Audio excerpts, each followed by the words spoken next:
پیارے بچوں، آج کی کہانی ہے جنگل کی کہانی۔ ایک دفعہ کا ذکر ہے کہ ایک جنگل میں بہت سے جانور آپس میں مل جل کر رہتے تھے اور ایک دوسرے کا خیال رکھتے۔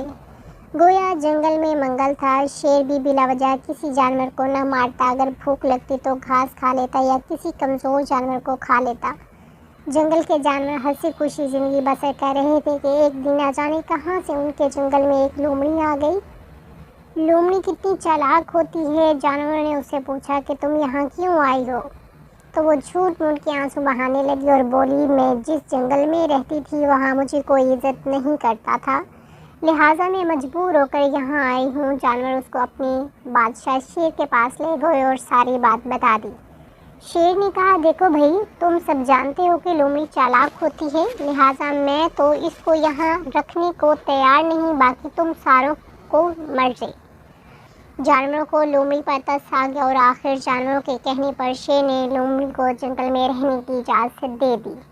پہلے پہل تو لومڑی بڑی شریف بن کر رہ رہی اور کوئی الٹی سیدھی حرکت نہ کی، لیکن پھر آہستہ آہستہ اس نے اپنے رنگ دکھانا شروع کر دیے اور جانوروں کو اپنی باتوں میں پھنسانے لگی۔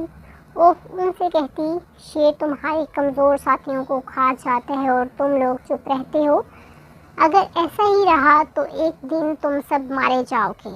شروع میں تو جانوروں نے لومڑی کی باتوں کو نظر انداز کر دیا، لیکن آخر جانور لومڑی کی باتوں میں آ گئے اور انہوں نے شیر کے خلاف بغاوت کر دی اور سارے شیر کو مارنے پر تل گئے، لیکن وہ کمزور تھے اور خود کچھ نہیں کر سکتے تھے۔ لومڑی نے موقع سے فائدہ اٹھاتے ہوئے کہا، میں ساتھ کے جنگل کے شیر کو جانتی ہوں، وہ اس شیر کو مار دے گا۔